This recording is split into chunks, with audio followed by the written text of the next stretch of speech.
Bonjour à tous et bienvenue sur cette nouvelle vidéo. On se retrouve aujourd'hui pour une vidéo un peu spéciale, dans une ville un peu spéciale et pas que parce que j'y suis née. Si je vous dis palais des festivals, croisettes, voitures de luxe, grands hôtels de luxe, les cavaliers auront tout de suite deviné. Nous allons aujourd'hui au Jumping de Cannes. Je vous propose cet été de tester les 3 plus gros jumpings de la Côte d'Azur. Le CSO sur ma chaîne, c'est assez rare. C'est pour moi, c'est cadeau, alors profitez-en.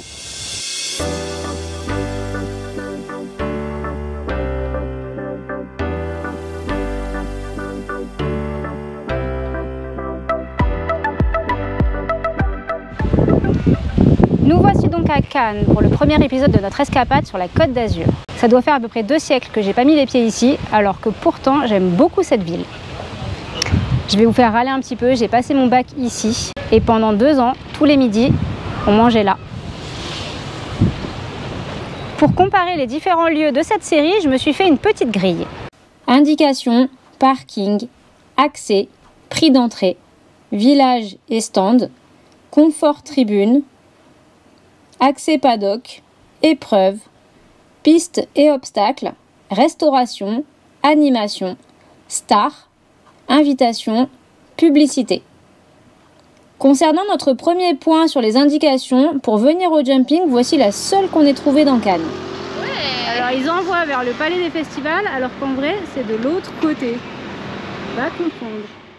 Pour le parking, il n'y en a pas.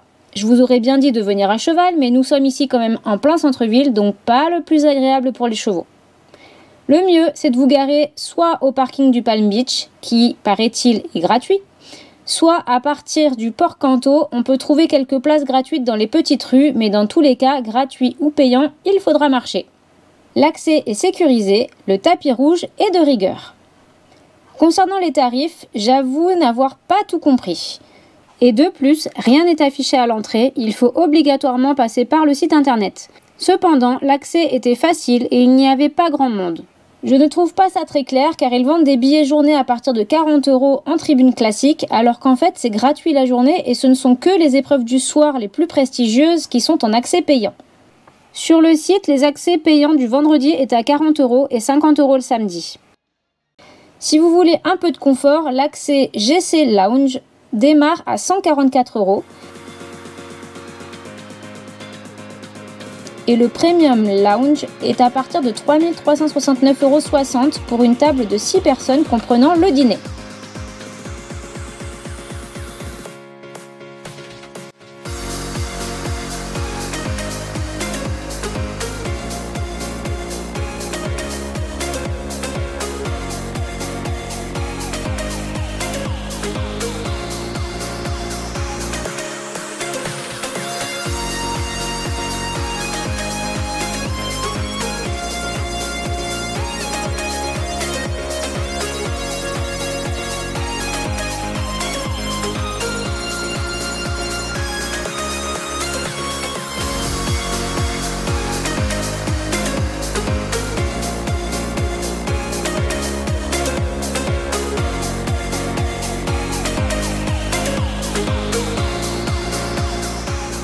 Pour l'accès paddock, tout était barricadé, donc impossible de voir les cavaliers s'entraîner. Les épreuves démarrent à 1,15 m en fin de matinée pour finir sur 1,60 m en soirée avec l'accès payant. Personnellement, j'ai assisté au Grand Prix Kiss FM, qui est notre radio locale, et qui était coté à 1,40 m. Il y avait une trentaine de partants et c'est un Belge qui a gagné. Je n'ai pas réussi à trouver le listing de départ, donc impossible de savoir ce qu'il y avait à gagner sur chaque épreuve.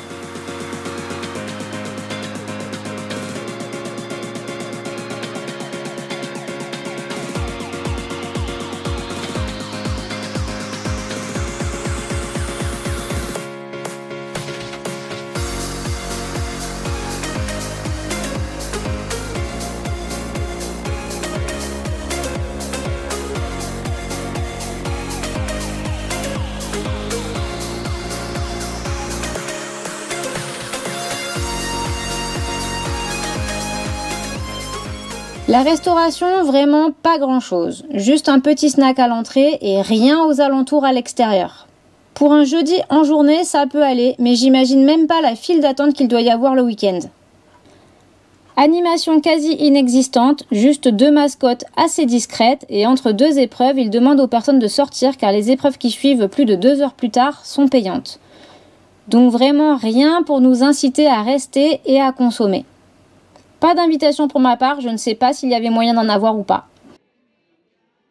À la même date que Cannes, il y avait le jumping de la Baule et apparemment tous les grands du CSO s'étaient donné rendez-vous là-bas, donc je n'ai croisé personne. En même temps, je ne suis pas très physionomiste et je n'ai pas assisté au 160.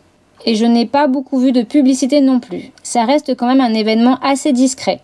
En fait, la seule pub, c'est quand on croise des cavaliers en tenue dans Cannes. Ça fait très longtemps que j'avais pas assisté à des épreuves CSO de ce niveau. Je trouve qu'il y a du mieux au niveau du comportement des cavaliers, mais ce n'est toujours pas ma discipline favorite.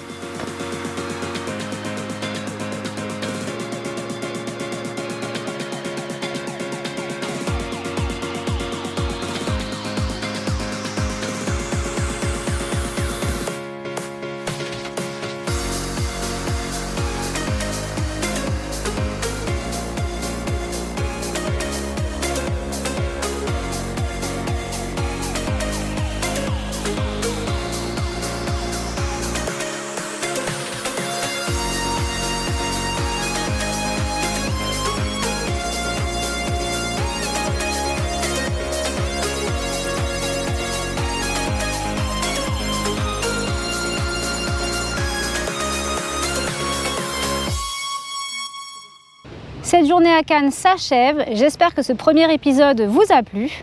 N'hésitez pas à noter en commentaire ce que vous en avez pensé. Partagez, abonnez-vous et on se retrouve la semaine prochaine à Saint-Tropez pour un autre jumping international.